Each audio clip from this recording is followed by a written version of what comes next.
Hi, this is Rajesh Sharma. ఎట్టకేలకు ఒక పెద్ద ప్రాజెక్టుకు సంబంధించి గవర్నమెంట్ ప్రిపేర్ చేసిన ఒక స్ట్రాటజికల్, అదే రకంగా ఒక పర్టిక్యులర్ డిపిఆర్కు సంబంధించిన హైలైట్స్ మీడియాకు అందాయి. అయితే అవి ఫైనల్ హైలైట్స్ కాదు, ఒక డ్రాఫ్ట్ ప్రిపేర్ అయితే దాని మీద ముఖ్యమంత్రి రేవంత్ రెడ్డి గారు సమీక్ష జరిపిన తర్వాత మరికొన్ని మార్పులు చేర్పులు సజెస్ట్ చేశారు. ఆ మార్పులు చేర్పులకు అనుగుణంగా మళ్ళీ రీవర్క్ చేసిన తర్వాత దాన్ని నోటిఫై చేస్తారు. క్లియర్ కట్గా మనకు తెర మీదకి వస్తుంది. ఎస్, మీరందరూ ఊహిస్తున్నదే, భారత్ ఫ్యూచర్ సిటీకి సంబంధించి ఒక డ్రాఫ్ట్, పూర్తి స్థాయిలో భారత్ ఫ్యూచర్ సిటీ ఎలా ఉండబోతుంది అన్నది ఒక దార్శనిక పత్రం ప్రిపేర్ చేశారు. విజన్ డాక్యుమెంట్ ప్రిపేర్ చేశారు. ఆ విజన్ డాక్యుమెంట్ ప్రకారం ఏమేమి ఉండబోతున్నాయి ఫ్యూచర్ సిటీలో, అవుతుందా కాదా, ఈ సందేహాలు, వీటికి సంబంధించిన చర్చను కొద్దిగా పక్కన పెడదాం. ఈ వీడియోను పూర్తిగా చూడండి. అసలు భారత్ ఫ్యూచర్ సిటీ అంటే ఏంటి, స్పెషాలిటీస్ ఏంటి, దాంట్లో ఏమేం రాబోతున్నాయి, అది ఎలా ఉండబోతుంది, రేపు అవుతుందా, ఎల్లుండి అవుతుందా, 10 ఏళ్లకు అవుతుందా, 15 ఏళ్లకు అవుతుందా, కానీ డెఫినెట్గా అది అవ్వాల్సిందే. ఎందుకంటే హైదరాబాద్ ఎక్స్పాన్షన్ అనేది అనివార్యం, ఇన్ఎవిటబుల్. హైదరాబాద్ పాపులేషన్ ఇంక్రీజ్ కూడా ఇన్ఎవిటబుల్, అనివార్యం.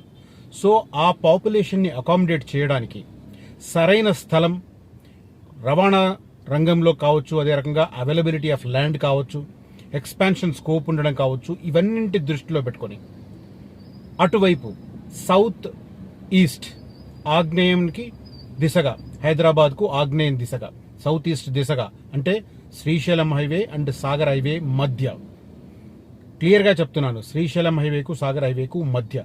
కొన్ని చోట్ల సాగర్ హైవేకు లెఫ్ట్ సైడ్ కూడా కొంత ఉంది, మంచాల్ మాల్ అలాంటి ఏరియాలో, యాచారం ఏరియాలో. కాబట్టి ఫ్యూచర్ సిటీకి సంబంధించిన ఆ డ్రాఫ్ట్లో ఏమున్నాయి, పూర్తి వివరాలు నేను చెప్తాను. సేమ్ టైం ఫ్యూచర్ సిటీకి సంబంధించి సాధ్యాల మీద కూడా గవర్నమెంట్ ఎలా ఎక్సర్సైజ్ చేస్తుంది అనేది కూడా నేను చెప్తాను ఈ వీడియోలో. బట్ ఈ వీడియో లెంత్ ఖచ్చితంగా పెరుగుతుంది, ఎక్కువ ఉంటుంది. ఓపిక్గా వీడియో మొత్తం చూడండి. ఫ్యూచర్ సిటీకి సంబంధించి మీకు క్లియర్ కట్ పిక్చర్ వస్తుంది. Right, keep watching this video until the end. Right, ఇక కంటెంట్ స్టార్ట్ చేసే ముందు, ఫ్యూచర్ సిటీ అనేది ఒక దార్శనిక పత్రం ద్వారా ఇంకా క్లియర్గా ఎస్టాబ్లిష్ అయిన నేపథ్యంలో ఏడాది కాలంగా నేను చాలా వీడియోస్ చేస్తున్నాను. నేను చెప్పినవి దాదాపు 80% నేను చెప్పిన టైం పీరియడ్లో జరిగాయి. సో ఇప్పుడు కూడా అదే డెవలప్మెంట్ జరుగుతుంది. డిసెంబర్ 9వ తేదీన స్కిల్ యూనివర్సిటీ ప్రారంభం కాబోతోంది విత్ ఆల్మోస్ట్ 6 బిల్డింగ్స్. రైట్, ఇవన్నీ కార్యాచరణ జరుగుతున్న నేపథ్యంలో ఈ వైట్ డాక్యుమెంట్స్ ఏంటనేది వివరాలు తెలుసుకునే ముందు ఫ్యూచర్ సిటీ ఇన్వెస్ట్మెంట్ గురించి ఆలోచించండి. యాచారం మేడిపల్లి ఏరియా ఒక గోల్డ్ మైన్ కాబోతోంది. ఎందుకంటే ఫస్ట్ ఎంప్లాయ్మెంట్ వచ్చే ప్లేసు. చాలామంది వేరే రకాల పేర్లు, రకరకాల ప్రచారాలు చేసుకుంటున్నారు. కానీ future city to Amaravati road కూడా యాచారానికి దక్షిణం వైపు రాబోతుంది, మేడిపల్లికి నార్త్ వైపు రాబోతుంది. కాబట్టి అది ఫస్ట్ ఎంప్లాయ్మెంట్ వచ్చే ప్లేస్, ప్లస్ రోడ్ కనెక్టివిటీ గణనీయంగా పెరిగే స్కోప్ ఉంది.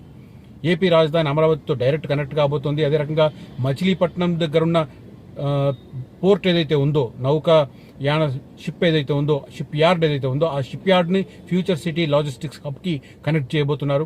అది కుర్మిద దగ్గర స్టార్ట్ అయ్యి యాచారానికి దక్షిణం వైపుగా వెళ్ళిపోయి, నల్గొండకు దక్షిణం వైపుగా, మిర్యాలగూడకు దక్షిణం వైపుగా వెళ్ళి గుంటూరు జిల్లాలో ఉన్న అచ్చంపేట దగ్గర నుంచి అమరావతి కనెక్ట్ అవుతుంది. అమరావతి నుంచి అలా ఎక్స్టెండ్ అయ్యి బందర్ పోర్ట్ వరకు వెళ్తుంది. ఏకంగా 8 వరుసల లైన్తో నిర్మిస్తున్నారు. సో అలాంటి ప్లేస్లో ఇన్వెస్ట్ చేయడం ఇప్పుడు సరైన టైంలో సరైన నిర్ణయం అవుతుంది. రైట్, ఇక కంటెంట్ స్టార్ట్ చేస్తాను. ఎందుకంటే చాలా కంటెంట్ ఉంది, పూర్తి స్థాయిలో చెప్పాలి. కాబట్టి దీనికి సంబంధించి చెప్తాను. మొత్తం మీద 765 చదరపు కిలోమీటర్ల విస్తీర్ణంలో ఫ్యూచర్ సిటీ అభివృద్ధి చేయబోతున్నట్టుగా ఈ డ్రాఫ్ట్లో క్లియర్గా మెన్షన్ చేశారు. పర్యావరణ పరిరక్షణకు పెద్దపీట. కొంతమంది ఫార్మా రంగానే మాకు తెలుసులేండి అని ఎంతో మొత్తం అధ్యయనం చేసినట్టుగా, అంటే వాళ్ళు ఫార్మా రంగంలో ఉన్నంత మాత్రాన ఫార్మా రంగానికి సంబంధించిన పూర్తి స్థాయిలో తెలిసినట్టుగా కొంతమంది మాట్లాడుతుంటారు. బట్ ఫార్మా రంగంలో కూడా నెక్స్ట్ జనరేషన్స్కి ఎలాంటి హానికరం కాకుండా ఉండేలాంటి వాతావరణాన్ని కాపాడేందుకు, పర్యావరణాన్ని కాపాడేందుకు దానికి అనుగుణంగా నిర్ణయాలు తీసుకుంటున్నారు. కాబట్టి దీంట్లో పెద్దపీట వేస్తున్నారు. అవి కూడా చెప్తాను నేను. పర్యావరణ పరిరక్షణకు పెద్దపీట, నివాసాలకు చేరువలోనే విద్య, ఉద్యోగ, వినోద సంస్థలు ఉండే రకంగా చూస్తున్నారు. మనిషికి కావాల్సిన అదే కదా. వారం 5 రోజులు ఉద్యోగాలు చేస్తారు, ఎంప్లాయీస్ అయితే, స్టూడెంట్స్ అయితే చదువుకుంటారు. ఆ తర్వాత వీకెండ్లో ఎంతో కొంత వినోదం కావాలి. ఇవన్నింటినీ సమ్మిళితమే మన జీవనం కాబట్టి దానికి అనుగుణంగా నిర్ణయం తీసుకున్నారు. అత్యాధునిక అంతర్జాతీయ ప్రమాణాలతో నిర్మాణం చేస్తారు. ప్రాథమిక మాస్టర్ ప్లాన్ రెడీ అయింది. ఈ ప్రాథమిక అంటే ప్రైమరీ మాస్టర్ ప్లాన్ రెడీ అయింది. దాని మీద ముఖ్యమంత్రి రేవంత్ రెడ్డి గారు సమీక్ష జరిపి కొన్ని మార్పులు చేశారు. ఆ మార్పులకు అనుగుణంగా తుది మెరుగులు దిద్దిన తర్వాత దాన్ని నోటిఫై చేయబోతున్నారు. దీంట్లో ఏమేమి ఉండబోతున్నాయి చెప్తున్నాను. First eco system zones, first కృత్రిమ మేధస్సు, ఆర్టిఫిషియల్ ఇంటెలిజెన్స్, జీవశాస్త్రాలు, లైఫ్ సైన్సెస్, ఎలక్ట్రానిక్స్ ఉత్పత్తి, ఇవి తర్వాత ఎలక్ట్రిక్ వాహనాలు, పవర్ స్టోరేజ్, తర్వాత పర్యాటకం, వినోదం, చలనచిత్ర నిర్మాణం, ఇవన్నీ సమ్మిళితంగా ఉండబోతున్నాయి. ఆరోగ్యం, విజ్ఞాన మౌలిక సదుపాయాలు, infrastructure, health and education related, ఇవి ఎకో సిస్టమ్ జోన్స్ గా వీటిని అనౌన్స్ చేశారు. తర్వాత దీనికి సంబంధించి అసలు దేని కింద ఏ యాక్ట్ ప్రకారం దీన్ని ఏర్పాటు చేస్తారనేది కూడా క్లారిటీ ఉంది మనకి. ఇక్కడ హైదరాబాద్ దక్షిణ ప్రాంతంలో 765 చదరపు కిలోమీటర్ల విస్తీర్ణంలో ఈ నగరాన్ని నిర్మించాలని నిర్ణయించింది. ఇందుకోసం భవిష్యత్ నగర అభివృద్ధి సంస్థ FCDA, నేను జనవరిలో చెప్పాను, మార్చి 12వ తేదీన నేను చెప్పిన టైటిల్ తో సహా జీవో వచ్చింది. Future city development authority, FCDA, right. ఇప్పుడు దీనికి సంబంధించి అసలు ఏ యాక్ట్ ప్రకారం ఏర్పడింది అంటే Telangana urban areas development act 1975. ఈ యాక్ట్ ప్రకారం ఈ FCDAను ప్రభుత్వం నోటిఫై చేసింది. తర్వాత జోన్లకు అనుగుణంగా కూడా దీంట్లో ఫ్యూచర్ సిటీలో పర్యావరణ పరిరక్షణకు పెద్దపీట వేయబోతున్నట్టుగా దీంట్లో క్లారిటీ ఉంది. నివాస సముదాయాల నుంచి, ఎక్కడైతే రెసిడెన్షియల్ ఏరియా ఉంటుందో ఆ రెసిడెన్షియల్ ఏరియా నుంచి వాళ్ళు పనిచేసే కార్యాలయాలకు కాలినడకన వెళ్లేంత కన్వీనియంట్ ఏర్పాటు చేయబోతున్నారు. సో దీనికి సంబంధించిన పెద్దపీట. ఇక నెక్స్ట్ ప్రత్యేకతలు ఏంటని చెప్తున్నాను. భారత్లో మొట్టమొదటి నెట్ జీరో స్మార్ట్ ఇండస్ట్రియల్ సిటీగా దీన్ని డెవలప్ చేస్తున్నారు. పవర్ స్టోరేజ్ వ్యవస్థలు, నీటి పునర్వినియోగం, హరితవనాలు ఇందులో ఉంటాయి. Okay, zero smart industrial. Live, learn, work, play నగరంగా ఫ్రేమ్వర్క్. నివాస ప్రాంతాలు, ఉపాధి కేంద్రాలు, విద్యా సంస్థలు, వినోద స్థలాలు ఒకదానికొకటి నడక దూరంలో ఉండేలాగా స్వయం సమృద్ధ నగర వ్యవస్థగా తీర్చిదిద్దుతారు. పారిశ్రామిక సమూహాలు, గృహాలు, విజ్ఞాన కేంద్రాలు, మౌలిక సదుపాయాలను ఒకే జోన్ పరిధిలోకి తీసుకొస్తారు. ఇది second highlight. Okay, third highlight జాతీయ ప్రదర్శన project. Okay, national exhibition centre కూడా ఉంటుంది దీంట్లో. అధునాతన నగరంగా భవిష్యత్ భారత నగరాలకు నమూనాగా దీన్ని నిర్మించబోతున్నారు. నేను ఇంతకుముందు ఒక వీడియోలో చెప్పాను, మనకు సైబర్ టవర్స్ అయిన తర్వాత దాటి కొద్దిగా ముందుకు వెళ్తుంటే, కొత్తగూడ సర్కిల్ వరకు వెళ్తుంటే రైట్ సైడ్ హైటెక్స్ అయింది. హైటెక్స్ కట్టేప్పుడు అసలు ఎందుకు కడుతున్నారు ఇది ఎవరికి అర్థం కాలేదు. కానీ ఆ తర్వాత దాంట్లో జరిగిన కార్యక్రమాలు not only national but also international events ఎన్నో జరిగాయి దాంట్లో. సో అంత ఉపయోగపడుతుంది. అలాంటి హైటెక్స్ తరహా ఒక ఎగ్జిబిషన్ సెంటర్ని కూడా ఇప్పుడు ఫ్యూచర్ సిటీలో ప్లాన్ చేస్తున్నారు. తర్వాత క్లస్టర్ ఆధారిత అభివృద్ధి, పారిశ్రామిక, విద్య, ఆరోగ్య, పర్యాటక థీమ్ జోన్లను ట్రాన్సిట్ ఓరియంటర్ కారిడార్లుగా దీనిలో ఏర్పాటు చేస్తారు. ఏ క్లస్టర్కి ఆ క్లస్టర్ ఒక సపరేట్గా ఉంటుంది. మనకు తెలుసు, మాస్టర్ ప్లాన్ చూసిన వారికి కొంత అర్థమవుతుంది. తర్వాత digital first planning, GIS, real time dash బోర్డులు, బిల్డ్ నౌ వంటి వ్యవస్థల వినియోగంతో పారదర్శకంగా, transparency at the same time speed, ఈ రెండింటిని దృష్టిలో పెట్టుకుని సర్వీసెస్ అందిస్తారు. ఇది ఒక హైలైట్. ఇంకొక highlight global alignment. Zika, world bank, AIIB వంటి అంతర్జాతీయ ఫండింగ్ కు అర్హత కలిగిన ప్రాజెక్టులు, దీర్ఘకాలిక పెట్టుబడులపై దృష్టి పెడతారు. ఇప్పుడు నేను చెప్పిన సంస్థలు ఏవైతే ఉన్నాయో, జికా, వరల్డ్ బ్యాంకు, AIIB లాంటివి సంస్థలు, ఏవైనా సంస్థలకు రుణాలు ఇస్తే ఒకటి వడ్డీ రేటు చాలా స్వల్పంగా ఉంటుంది. సేమ్ టైం పేమెంట్ పీరియడ్ చాలా సుదీర్ఘంగా ఉంటుంది. 20 ఏళ్ళు, 30 ఏళ్ళు, 40 ఏళ్ళు, 50 ఏళ్ళు అలా పేమెంట్ పీరియడ్ ఉంటుంది. కాబట్టి ఈ రెండింటిని దృష్టిలో పెట్టుకుని వాటిని ఇంటర్లింక్ చేయడం ద్వారా అక్కడ సంస్థలకు ఫండింగ్ ఏర్పాట్లు కూడా ప్రభుత్వం చేస్తుంది. ఇది కూడా దీంట్లో ఏర్పాటు చేశారు. ఇది highlights. 1, 2, 3, 4, 5, 6 highlights. And echo systems కూడా నేను క్లియర్గా ఎక్స్ప్లెయిన్ చేశాను. ఇంకా కొన్ని హైలైట్స్ చెప్పాలంటే, వ్యూహాత్మకంగా ప్లేస్కి సంబంధించి చాలా వ్యూహాత్మకంగా ఏర్పాటు చేశారు. ఏంటంటే outer ring road, Srisailam highway, Sagar highway, వీటిని మధ్యలో రాబోతోంది. ఓకే, కీలకమైన అభివృద్ధి కారిడార్ను ఫ్యూచర్ సిటీ కవర్ చేస్తుంది. ఇది రాజీవ్ గాంధీ అంతర్జాతీయ విమానాశ్రయానికి అత్యంత సమీపంలో ఉంది. ఒకే చోట విశాలమైన భూమి అందుబాటులో ఉంది. ఇప్పటికే ఉన్న పారిశ్రామిక సంస్థలతో తెలంగాణ భవిష్యత్ ఫ్యూచర్ సిటీ కూడా ఇంటర్లింక్ అవుతుంది. ఇప్పటికే ఉన్నవి ఏంటంటే కొంగరకలం దగ్గర ఫ్యాక్స్కాన్ కావచ్చు, ఆదిబట్ల దగ్గర TCS కావచ్చు, ఆ తర్వాత తుక్కుగూడ దగ్గర ఎలక్ట్రానిక్ సిటీ 1 కావచ్చు, తర్వాత మహేశ్వరం దగ్గర ఎలక్ట్రానిక్ సిటీ 2 కావచ్చు. ఫ్యాబ్ సిటీ, ఇవన్నింటికి చూస్తే అయితే ఎయిర్పోర్ట్ నుంచి వీటన్నింటినీ దాటుతూ మనం ఫ్యూచర్ సిటీకి వెళ్ళాలి. సో మహేశ్వరం, తుక్కుగూడ, ఆదిబట్ల, రావిర్యాల లాంటివి ఒక ఇంటర్ ఎక్స్చేంజ్ సెంటర్ అవుతాయి between future city and Hyderabad existing city and airport. So ఆ రకంగా ఒక స్ట్రాటజికల్ లొకేషన్ ఇది, రైట్. హైదరాబాద్ మహానగరంపై ఒత్తిడిని తగ్గించడం, స్మార్ట్ మౌలిక సదుపాయాలు, స్థిరమైన జీవనం, వేగవంతమైన ఆర్థిక వృద్ధితో ప్రణాళికాబద్ధంగా ప్రత్యామ్నాయాన్ని, అంటే హైదరాబాద్ సిటీకి ఒక ప్రత్యామ్నాయంగా ప్యారలల్ గా సిటీని ఏర్పాటు చేయడానికి ఇది ప్లాన్ చేసింది. మొత్తం ఈ సిటీకి సంబంధించి మౌలిక సదుపాయాల కల్పన TGIIC చూడబోతుంది, Telangana industrial infrastructure corporation, right. ఇక పర్యావరణానికి సంబంధించి కూడా హైలైట్స్ చెప్తాను. పర్యావరణ స్థిరత్వం, జీవావరణ సంరక్షణ, అధునాతన పర్యావరణ పద్ధతుల ద్వారా జీవావరణ సంరక్షణ మెరుగుదలపై మాస్టర్ ప్లాన్లో దృష్టి సారిస్తారు. పారిశ్రామిక నివాసిత ప్రాంతాల్లో వర్షపు నీటి నిర్వహణ కోసం స్పాంజ్ పార్కులు ఏర్పాటు చేస్తారు. మనం చూస్తుంటాం హైదరాబాద్లో గట్టిగా వర్షం పడితే కొన్ని సెంటర్స్, సోమాజిగూడలో KCP సిమెంట్స్ లాంటి సెంటర్ కావచ్చు, అట్లాంటిగా చెప్పుకోతే చాలా ఉన్నాయి. మైత్రివనం సర్కిల్ కావచ్చు, ఇప్పుడు అదొక పెద్ద బెంగ. 11 ప్లేస్లను గుర్తించి అక్కడ వర్షపు నీరు ఇమ్మీడియట్ గా ఒక లోపల అండర్ గ్రౌండ్ ట్యాంక్ లోకి వెళ్ళిపోయే రకంగా ప్లాన్ చేస్తున్నారు. దానికి సంబంధించి కొన్ని కన్స్ట్రక్షన్స్ అయ్యాయాలని, ఇంకొక 2 కన్స్ట్రక్షన్ కావాల్సి ఉంది. మొత్తం 11 కడుతున్నారు. ఎక్కడైతే వర్షం రాగానే విపరీతంగా రోడ్లు, ఆల్మోస్ట్ మొన్న నేను ఎక్కడ మైత్రివనం దగ్గర ఆల్మోస్ట్ నా కార్ డోర్ సగం దాకా వచ్చే వాటర్, ఇరుక్కుపోతానేమో అనుకున్నాను. లక్కీగా ఇంజన్ ఆఫ్ కాకుండా మేనేజ్ చేస్తూ బయటపడ్డాను. చాలా ఇబ్బంది పడాల్సి వచ్చేది. సో అలాంటివి మేనేజ్మెంట్ దీంట్లో ముందే ప్లాన్ చేస్తున్నారు. వర్షపు నీరు ఎక్కడ వచ్చి ఆగే అవకాశం ఉంది కాబట్టి వాటిని స్పాంజ్ పార్కులు ఏర్పాటు చేస్తే ఇమీడియట్ గా డైవర్షన్ చేయడానికి. తర్వాత జీరో లిక్విడ్ డిశ్చార్జ్ పై దృష్టిలో పెడతారు. వర్షపు నీటి సేకరణ, పునర్వినియోగ వ్యవస్థల ద్వారా నీటి కొరతను సమర్థవంతంగా తీర్చుతుంది, బయట నుంచి నీటిని సరఫరా చేసుకోవడాన్ని తగ్గిస్తుందని ప్రభుత్వం భావిస్తుంది. అంటే వర్షం పడ్డప్పుడు ఆ వర్షం అక్కడ స్టోరేజ్ చేసుకుని వాటిని పునర్వినియోగం చేసుకునే వ్యవస్థలను ఏర్పాటు చేస్తే బయట నుంచి ఫ్యూచర్ సిటీకి నీటి తరలింపును కొంత తగ్గించే అవకాశం ఉంది. నీటి తరలింపుకు సంబంధించి కూడా ఒక స్పష్టమైన వీడియో నేను చేస్తాను ఇంకా క్లారిటీతో, ఎక్కడి నుంచి వస్తాయి నీళ్లు ఈ అవసరాలకు అనేది. ఎందుకంటే ఫస్ట్ ఫేజ్ లో 14,000 ఎకరాలు, సెకండ్ ఫేజ్ లో 16,000 ఎకరాలు, థర్డ్ ఫేజ్ లో ఇంకొక 15,000 ఎకరాలు, మొత్తం 45,000 ఎకరాలలో ఈ భారత్ ఫ్యూచర్ సిటీ రాబోతోంది. కాబట్టి నీటి అవసరాలు కూడా పెద్ద ఎత్తున ఉంటాయి. నీటిని ఎక్కడి నుంచి తేవాలనేది కూడా ఒక పక్క ప్రణాళిక ఉంది, అది కూడా చెప్తాను నేను. తర్వాత దీంట్లో ఇంకేముంటాయంటే విద్యుత్ అవసరాల కోసం అత్యధిక సామర్థ్య సబ్స్టేషన్లను నిర్మించనున్నారు. పారిశ్రామిక జోన్లు, వ్యాపార కేంద్రాల మధ్య గ్రీన్ కారిడార్ ఒక బఫర్ గా పనిచేస్తుంది. విశాలమైన నగర అటవీ పార్కుల నెట్వర్క్ తో భవిష్య నగరం హరిత వాతావరణాన్ని, అంటే గ్రీన్ ఏరియాను కలిగి ఉంటుంది.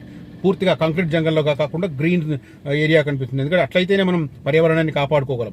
తర్వాత దీంట్లో ఇంకోటి మెయిన్ ఏంటంటే జలవనరులు ఇప్పటి వరకు అక్కడ ఉన్నాయి కదా, ఆల్రెడీ జలవనరు నేను నన్ను కలిసిన వాళ్ళకి చాలా మందికి చూపిస్తుంటాను మాస్టర్ ప్లాన్. దాంట్లో బ్యూటీ ఏంటంటే, నాకు బాగా నచ్చిన బ్యూటీ ఏంటంటే ఇంటర్నల్ రోడ్లన్నీ డివైడ్ చేశారు, ల్యాండ్ని మొత్తం బిట్స్గా డివైడ్ చేశారు. కానీ ఎక్కడైతే కుంటలు, చెరువులు, నేచురల్ వాటర్ బాడీస్ ఉన్నాయో వాటిని డిస్టర్బ్ చేయకుండా, అక్కడ కన్స్ట్రక్షన్స్ రాకుండా వాటిని థీమ్ పార్కుల్లో మధ్యలో వచ్చేటట్టు చేశారు. అంటే రీక్రియేషన్ ఏరియా మధ్యలో వచ్చేటట్టు చేశారు. ఇది చాలా బ్యూటీ. దాంట్లో రేపు పొద్దున సమస్యలు రావు, హైడ్రా లాంటి సమస్యలు రాకుండా ఉంటాయి. ఇది పర్ఫెక్ట్ ప్లాన్. దాంతోపాటు జలవనరులు, జంతు ప్రదర్శనశాల, ఎకో టూరిజం జోన్లను సంరక్షిస్తారు. అంటే దాన్ని ఆనుకొని కొంత రిజర్వ్ ఫారెస్ట్ ఉంది కాబట్టి ఆ రిజర్వ్ ఫారెస్ట్ ను కొంత బ్యూటిఫికేషన్ చేయడం ద్వారా నైట్ సఫారీ లాంటి ఏర్పాట్లు కూడా అక్కడ చేయాలని ప్రతిపాదిస్తున్నారు. తర్వాత ఫ్యూచర్ సిటీ సరిహద్దు వెంట అనేక హోటళ్లు, రిసార్ట్లను ప్రణాళికలు పొందుపరిచారు. సాలిడ్ వేస్ట్ మేనేజ్మెంట్ సిస్టమ్స్, ఈ waste disposal mechanisms, common effluent treatment plant, sewage treatment plant. నేను ఇందాక చెప్పాను కదా, పర్యావరణాన్ని రక్షించడానికి, అదే రకంగా జీవన శైలి ప్రమాణాలు మెరుగుదలంగా బెటర్మెంట్ ఉండడానికి ఏం చేస్తున్నారంటే వేస్ట్ మేనేజ్మెంట్ మనకు చాలా పెద్ద సమస్య. మనం సిటీలో చూస్తుంటాం, జవహర్ నగర్ వైపు వెళ్ళిన వాళ్ళు, బాలాజీ నగర్ వైపు వెళ్ళిన వాళ్ళు ఇప్పటికీ ఆ వర్షం పడ్డదంటే ఆ కంపు భరించలేరు. అట్లాంటి డంపింగ్ యార్డ్స్ మన దగ్గర చాలా చాలా ఉన్నాయి. సో ఈ ఏరియాలో వేస్ట్ మేనేజ్మెంట్ కు ముందే ఒక పక్క ప్రణాళిక రెడీ చేస్తున్నారు. తర్వాత రెండోది వచ్చేసి ఈ వేస్ట్. మనకు ఆధునిక ప్రపంచంలో ఎలక్ట్రానిక్స్ వేస్ట్ అనేది చాలా ఒక పెద్ద సవాల్గా మారింది. తొలితరంలో ఉత్పన్నమైన ఎలక్ట్రానిక్స్ ఇప్పుడు ఏమి పనికిరాని పరిస్థితి. ఈవెన్ కెమెరాస్ కావచ్చు, తర్వాత టీవీస్ కావచ్చు, కంప్యూటర్లు కావచ్చు, తొలితరంవి ఇప్పుడు దేనికి పనికిరానివి, అవన్నీ ఈ వేస్ట్ కింద పరిగణిస్తున్నారు. ఆ ఈ వేస్ట్ ను కూడా మేనేజ్మెంట్ చేయడానికి ఒక ఈ వేస్ట్ డిస్పోజల్ మెకానిజమ్స్ ఏర్పాటు చేస్తున్నారు. తర్వాత కామన్ ఎఫ్లూయెంట్ ట్రీట్మెంట్ ప్లాంట్స్, ఏమైనా వ్యర్థాలు వస్తే వాటిని ఎఫ్లూయెంట్ ట్రీట్మెంట్ ప్లాంట్స్ ఏర్పాటు చేస్తున్నారు. దానికి తోడు సివేజ్ ట్రీట్మెంట్. సివేజ్ అంటే తెలుసు కదా మనకు, మురుగు కాలువలు, వాటికి సంబంధించి కూడా ఒక పర్ఫెక్ట్ ప్లాన్. ఈ 4ని కవర్ చేస్తూ పర్యావరణ పరంగా ఎలాంటి ఇబ్బందులు రాకుండా ఒక స్మార్ట్ సిటీ, జీరో నెట్ సిటీని నిర్మించడానికి పక్కాగా ప్రణాళిక రెడీ అయింది. ప్రైమరీ నివేదిక ఆధారంగా నేను చెప్తున్న అంశాలు, వీటికి మళ్ళీ ఫైనల్ టచెస్ ఇస్తున్నారు basing on directions from honourable chief minister of Telangana. Okay, తర్వాత రేడియల్ రోడ్డు సంబంధించి మనందరికీ తెలుసు. రావిర్యాల ఎగ్జిట్ నెంబర్ 13 నుంచి స్టార్ట్ అయ్యి 330 ఫీట్ల road first part 19.2 kilometres construction ప్రారంభమవుతుంది.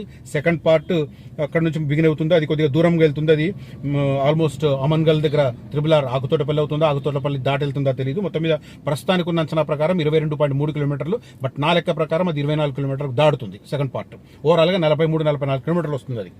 తర్వాత గ్రీన్ఫీల్డ్ రేడియల్ రోడ్ నెంబర్ 1, నేను ఇందాక చెప్పాను కదా, outer ring road Raviryal inter exchange, Tata inter exchange నుంచి స్టార్ట్ అయ్యి రీజనల్ రింగ్ రోడ్డు వద్ద అమన్గల్ వరకు భారత్ ఫ్యూచర్ సిటీ FCDA కింద అభివృద్ధి చేస్తున్న పారిశ్రామిక కారిడార్లను కలుపుతూ ఈ రహదారి ప్రణాళిక రూపొందించారు. SH19 అంటే సాగర్ రోడ్డు, తర్వాత NH765 శ్రీశైలం హైవే. వీటి మీద ఒత్తిడి తగ్గించడానికి మధ్యలోంచి రెండింటికి సమాన డిస్టెన్స్ లో వెళుతుంది ఇది. తర్వాత ఇంకొక హైలైట్ పాయింట్ ఏంటంటే, హైదరాబాద్ ఫ్యూచర్ సిటీ నుంచి ఎయిర్పోర్టు, హైదరాబాద్ ఫ్యూచర్ సిటీ డైరెక్ట్గా అమరావతికి 210 నుంచి 220 కిలోమీటర్ల డిస్టెన్స్తో 8 వరుసల గ్రీన్ఫీల్డ్ ఎక్స్ప్రెస్ హైవే. అది ఎంత వేగంగా జరుగుతుందంటే 1 మంత్లో తెలంగాణ 1 మంత్ కింద ప్రపోజ్ చేస్తే ఇమ్మీడియట్గా ఆంధ్రప్రదేశ్ ఓకే అన్నది. Same time Andhra Pradesh influence, Telugu Desam party influence జాతీయ స్థాయిలో ఉన్న నేపథ్యంలో అది వర్కౌట్ అయిందా, లేకపోతే నిజంగానే కేంద్ర ప్రభుత్వం ఓకే అన్నదా, కానీ దీన్ని సూత్రప్రాయంగా ఇప్పుడు ఆమోదించారు. సర్వేకి సంబంధించి ఆదేశాలు కూడా జారీ అయిన పరిస్థితి. నాకు తెలిసి ఒకవేళ అన్నీ అనుకుంటే ల్యాండ్ సేకరణ గనక ఇబ్బంది లేకపోతే అది ఇమ్మీడియట్గా 2-3 మంత్స్లోనే వర్క్ స్టార్ట్ అయ్యే అవకాశం ఉంది. ఇది ఫ్యూచర్ సిటీ నుంచి అమరావతికి సంబంధించిన 8 లైన్స్ గ్రీన్ఫీల్డ్. సెంట్రల్ గవర్నమెంట్ కాబట్టి మళ్ళీ ఎవరైనా నిధులు ఎడకెళ్ళి వస్తాయని మాట్లాడొద్దు. సెంట్రల్ గవర్నమెంట్ రోడ్ల మీద బ్రహ్మాండంగా ఖర్చు పెడుతుంది. రాష్ట్ర ప్రభుత్వాల షేర్ ఏంటంటే భూసేకరణలో ఒక 50% భరించడం మాత్రమే రాష్ట్ర ప్రభుత్వాల. అది భూసేకరణకు 50% కేంద్ర ప్రభుత్వం ఇస్తుంది. దాంతోపాటు మొత్తం construction national highway authority of ఇండియాకి అప్పగిస్తుంది. సో అది ఆ రకంగా ఉన్న నేపథ్యంలో దానికి సంబంధించి ఈ డీటెయిల్స్ నేను చెప్తున్నాను. ఇది మ్యాప్ కూడా ఎలా ఉంటుందని మీకు కనిపిస్తుందో లేదో తెలియదు, బట్ ఇది మ్యాప్. ఆ బ్లూ మార్క్ మొత్తం మీద ఫ్యూచర్ సిటీకి సంబంధించి వాళ్ళు ప్రిపేర్ చేసిన మ్యాప్ ఇది. దీనికి అనుగుణంగా ఒక ప్రజెంటేషన్ను ప్రాథమిక నివేదిక ఆధారంగా ముఖ్యమంత్రి రేవంత్ రెడ్డి గారికి ఒక ప్రజెంటేషన్ ఇస్తే దాంట్లో ఆయన కొన్ని మార్పులు సజెస్ట్ చేస్తారు. ఆ మార్పులను ఇన్కార్పొరేట్ చేసిన తర్వాత దాన్ని అతి త్వరలో నోటిఫై చేయడానికి భారత్ ఫ్యూచర్ సిటీ ఎలా ఉండబోతుందని సాక్షాత్తు ముఖ్యమంత్రి రేవంత్ రెడ్డి ఒక పవర్ పాయింట్ ప్రజెంటేషన్ను మీడియా ముందు ఇవ్వబోతున్నారు. అప్పుడు క్లారిటీ వస్తుంది. నేను ఇంతకాలం ఆల్మోస్ట్ 13 నెలల నుంచి నేను ఫ్యూచర్ సిటీకి సంబంధించిన వీడియోస్ చేస్తున్నాను. చాలా అంశాలు చెప్తూ ఉన్నాను. కొంతమంది నమ్ముతున్నారు, కొంతమంది నమ్మట్లేదు. బట్ ముఖ్యమంత్రి రేవంత్ రెడ్డి అతి త్వరలో ఫైనలైజ్ కాబోతున్న భారత్ ఫ్యూచర్ సిటీ ఫైనల్ డ్రాఫ్ట్ని పవర్ పాయింట్ ప్రజెంటేషన్ ద్వారా అతి త్వరలో చెప్పబోతున్నారు. తుది మెరుగులు ఆయన సజెస్ట్ చేశారు. ఆ ఫైనల్ టచెస్ చేసిన తర్వాత, ఫైనల్ డ్రాఫ్ట్ పూర్తయిన తర్వాత ఒక మీటింగ్లో ఆయన పవర్ పాయింట్ ప్రజెంటేషన్ ఇవ్వబోతున్నారు. అప్పుడు నేను చెప్పిన వాటిల్లో ఏమేమి వస్తాయి ఏంటనేది మీకు స్పష్టత వస్తుంది. కేవలం ఇప్పటి వరకు వీడియోలు చూసి కొంతమంది వస్తున్నారు, కొంతమంది చూసి వెళ్తున్నారు, కొంతమంది నమ్ముతున్నారు, కొంతమంది నమ్మట్లేదు, కొంతమంది వాళ్ళకే ఇంకా ఎక్కువ తెలుసు అనుకుంటున్నారు, కొంతమంది ఇంకా అంటే ఇన్ఫర్మేషన్ ఇంకా గ్యాదర్ చేయాలని చెప్పి స్టిల్ స్టడీయింగ్ గ్రౌండ్ లెవెల్లో ఇలా టైంపాస్ చేస్తూ ఒక పుణ్యకాలాన్ని దాటేస్తున్న పరిస్థితి. చేతులు కాలిన తర్వాత ఆకులు పట్టుకునే లాభం లేదు. కాబట్టి ఫ్యూచర్ సిటీ ఫైనల్ డ్రాఫ్ట్ వచ్చే ఆ తర్వాత ఒక హైప్ క్రియేట్ అయ్యేలోగా ఇన్వెస్ట్ చేయండి, లాభపడండి. రైట్, ఈ కంటెంట్, ఈ ఇన్ఫర్మేషన్ మీకు నచ్చితే ఈ వీడియోను నలుగురితో పంచుకోండి, లైక్ చేయండి, నన్ను ఎంకరేజ్ చేయండి, నన్ను ప్రమోట్ చేయడానికి రిక్వెస్ట్ చేస్తున్నాను. అదే రకంగా ఫ్యూచర్ సిటీలో ఇన్వెస్ట్మెంట్ కోసం కూడా నన్ను కాంటాక్ట్ చేయండి. Thank you for watching this video. Signing off Rajesh Sharma.